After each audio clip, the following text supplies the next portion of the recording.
Sequels and remakes. I think every filmmaking entity in the world since the beginning of film has dealt with this. I mean, it's kind of obvious, right? A movie is very popular. Let's make another one. And then another group sees it and says, "Hey, let's remake that movie. That was really really popular. Yeah, let's do that." There's a few movies that I'd had on my list, God, forever, and just never got around to seeing them. And finally, in November of 2022, Criterion released a set of these movies, finally, for me to watch. And we're talking about the Infernal Affairs Trilogy. And look, I wanted to talk about these and in relation to the remake in America called The Departed. So let's just get into it. First, I want to talk about this set and what's included with it. So if you're maybe on the fence, maybe you're like, yeah, I definitely want that. So yeah, this is what's inside. It's very well done. I think it's very, very pretty. You open it up and you get Infernal Affairs 1 here, and then 2 and 3 over there, and you get this nice book kind of going into some of the details on each disc and each movie, the cast, the crew, all that sort of thing. And then there's a quite lengthy essay on the trilogy that I haven't read yet. But hey, that's part of the deal, right? Now, I will say that there are commentaries for the first two movies. There are sort of these, I guess, making of featurettes that are on for each individual movie. Some of them have deleted scenes, but I only listened to the commentary for the first movie because it's honestly, it's the one that I like the most, and it's the one that I wanted to hear the most about. The problem with it is that the commentary is not screen specific for the most part. It's put together based on a lot of the I guess the footage of interviews and different featurettes that came out around the movie. It includes the cast and crew. I mean, there's a ton of people on there. Unfortunately, the commentary for the first Infernal Affairs movie is not screen specific. It's sort of a hodgepodge of snippets from interviews and different featurettes and all that kind of thing with the cast and crew. I mean, there's a lot of people on there, and unfortunately, it is in the original Cantonese, so the subtitles don't actually tell you who's speaking, and that's kind of a big problem. I mean, you have to use your context clues to figure out who's talking, but yeah, I found it fine. It wasn't like my favorite commentary by any stretch, but it's more about the meaning of the movie and what the cast and crew thought the meanings behind the different characters and things like that. Every now and then there is that screen specific kind of comment from one of the filmmakers about a certain character or a certain actor, and some of those are interesting. But really, what it was lacking most of all was anything about the shooting techniques or the ideas behind, this setup or anything like that. There's nothing like that, which is something that I really like. I like to hear about the different techniques used when making a film, and that just wasn't present here. There is a really interesting interview on the first disc with Andrew Lau Wai-keung and Alan Mack, the two co-directors for I think all of the Infernal Affairs movies, but it was kind of an interesting kind of retrospective and things like that. One of the ones was that when Alan Mack came up with the story, he was inspired by Face Off. The good guy and the bad guy, they have to change places.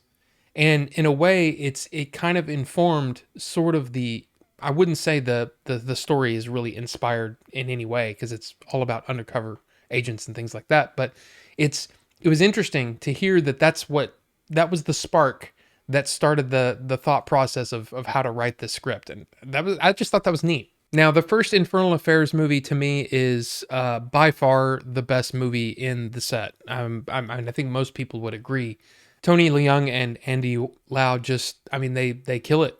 They really, really kill it in this movie. And all of the supporting actors are great as well, but those two in particular, there's so much going on behind their performances that I really, really enjoyed the way that the whole thing played out. Unfortunately, two kind of seemed to try to do a sort of Godfather type situation where you're seeing a lot of the backstory, and this takes place between 91 and 97. Infernal Affairs 1 takes place in 2002. So it's sort of showing the I guess the beginnings of some of the this whole crime element in Hong Kong. But I got to say, it didn't measure up to that first movie. And although I appreciated the fact that they were giving the younger actors, the actors that play the young versions of these characters, they get some screen time and they get to basically carry the movie. I enjoyed that, but it never reached the heights of that first movie. And then three, like a psychological look at how Andy Lau's character is affected, how all the characters are affected, and it's definitely a case of like sort of the law of diminishing returns, right? The more that you go back to the well, the you know the it's like a copy of a copy of a copy, and it never really worked for me past that first movie, to be honest. Now, The Departed is a movie that I hadn't seen since the Blu-ray release, so we're looking at something like 2006, 2007, last time I'd seen the movie. So it was kind of fun to revisit that after I'd seen the first three Infernal Affairs movies to kind of see, okay, what did they take? What did they leave behind? I enjoyed it obviously enough to have bought it back then, but I always kind of had it in my head that it was just fine. It was a good movie, but it's fine, and I just hadn't watched it since then. The Departed is longer, like in every way. I mean, I think it's like 45 minutes longer, and it's more vulgar, it's more violent, it's like all the things that you would think of that Hollywood tends to do. And I mean, let's be honest, Scorsese doesn't shy away from the violent acts. And since this is taking place in the criminal underworld of South Boston, yeah, there's a lot of language. There's just a lot of language. I will say Jack Nicholson really sticks out. He's hamming it up a little too much for my taste. It's kind of like when Al Pacino, in a lot of cases, in mostly in his later career, he tends to yell a lot and does all that. Jack Nicholson is really, he's really turning it up here. I mean, it's a fun performance, but it's just a lot. And Matt Damon and Leonardo DiCaprio as the two, I guess the opposing characters in this movie, are really a lot of fun to watch. I think Leo especially just kills it in here. There's a lot of pain and just suffering kind of going on, but behind his character that I really really appreciated. And I think I mean, he's still one of the best actors that we have working today. If you're comparing the two movies, the story in Infernal Affairs it's I mean, since it's the original story, it is supremely, like, just the way that it's written, the way that everything plays out. It's so good. It's such a well crafted story. Very, very good stuff. And it's very lean. It's a very lean story. I think, like I said, an hour and 41 minutes or something like that, where The Departed is 2.5 hours. There's a lot more just being in the world and all that. And I think Scorsese, and really it's William Moynihan, right, who wrote the script. There's a lot of elements of making things a little more complex. And I think in this case, I prefer the leanness and I guess it's very taut, the Infernal Affairs script, and the way that it plays out, I just prefer it better. The thing is, between these two, I mean, it's a strange thing. Even though I feel like I said before, a law of diminishing returns. I don't think 2 and 3 are anywhere near the success of that first movie. But I'm really, really glad that I own this. I'm a completionist, so yeah, I like having all of these movies in one place. And like I said, I got it on sale, when it came out. I got it for, I think it was $50 on Amazon. And of course, now it's gone up in price. And The Departed, look, I'm glad that I own this too. They're both really, really good movies and very, very good, I guess, looks at these two different distinct crime elements, in Hong Kong and in Boston. I think they both have their own distinct look and feel. I'd say if you've seen The Departed and you really enjoyed it, it is fun to look at the actual movie that inspired it and watch that first Infernal Affairs movie. I think it's a lot of fun, and it's really cool to see the different elements between them that they share, and where The Departed says, "Hey, we want to expand on this, and we want to make this the thing, and the love interest here is different." And all of those things, all the differences are fun to look at. I do want to talk about some elements that I think that are, some major differences, but they are sort of spoiler related. So just, proceed with caution.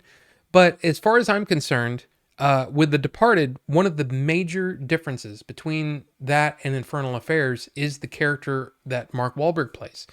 And he doesn't have a counterpart in the Infernal Affairs movie. So if you remember, Martin Sheen's character is sort of the head of the I guess the unit that is doing all the undercover work, and Mark Wahlberg is there sort of as his his partner in this. And when Martin Sheen's character dies, Mark Wahlberg is left. And in Infernal Affairs, when Inspector Wong gets killed, there's no one else. There's no one else that knows that Chen is an undercover police officer. So it creates an even more dramatic way that the story will play out, because no one knows that he's a cop. And that's one of the things that I think was sort of missing in The Departed, because the character that Mark Wahlberg plays is there. One of the more interesting elements in Infernal Affairs that isn't present in The Departed is the character of Lau, right? He's the undercover bad guy, I guess, in the police department. And throughout the movie, you see his character starts to turn, and he starts to realize that I can be a good guy. There's no reason that I need to be a bad guy anymore, and that he actually prefers being a good guy.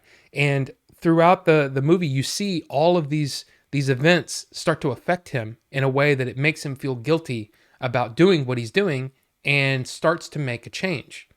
In The Departed, the character of Colin, played by Matt Damon, has no remorse. He's always lying, and he's always a snake all the way to the end. And that's one of the things that I feel like was missing in The Departed, is that you didn't see that struggle of his character of trying to. I mean, there's struggle enough, right? You're basically a bad guy in the police department, and you're giving information to the bad guys. That's already enough drama, I guess. Maybe that's what they were thinking. But I really like the fact that he started to turn toward the end, and he was like, I want to be a good guy. I like that element, and it's something that's I just feel like it's missing from The Departed. One thing also that is added in The Departed that wasn't in Infernal Affairs is that the character of Costello, played by Jack Nicholson, is basically a snitch for the FBI. He's giving information to the FBI, which adds an element of danger and stress to Colin's character, Matt Damon. I did like that extra level of stress, but seriously, it didn't seem like it was needed. And it felt like there were times in the movie where I felt like Matt Damon was going to make that turn, that his counterpart Lau does in Infernal Affairs, and he never does it. He never does that thing, and he's always looking for the way to, I guess, get ahead and to cover his tracks and all that stuff. And I guess in a way that's still fun to watch. It's fun to watch, that kind of that bad guy try to get out of things. But I don't know. I was hoping for that, I guess, that change in his character, and it just never came. So, have you seen these? Have you seen these movies? If not, I think you should check them out. But I'm curious, for those of you who have seen the Infernal Affairs, at least the first one, even if it is the trilogy, and you've seen The Departed, which one do you like better? Is there even a contest? I mean, they do have a distinct feel that's different between the two of them, but I'm curious if those of you who have seen them prefer one over the other. And, of course, if you've seen the Infernal Affairs trilogy on Criterion, what did you think of this set? I mean, even though I'm not as big a fan of the second and third movie, I'm really, really glad that I have it. I'm really, really glad that the presentation was so good. I really, really enjoyed it. So let me know down below your thoughts on this.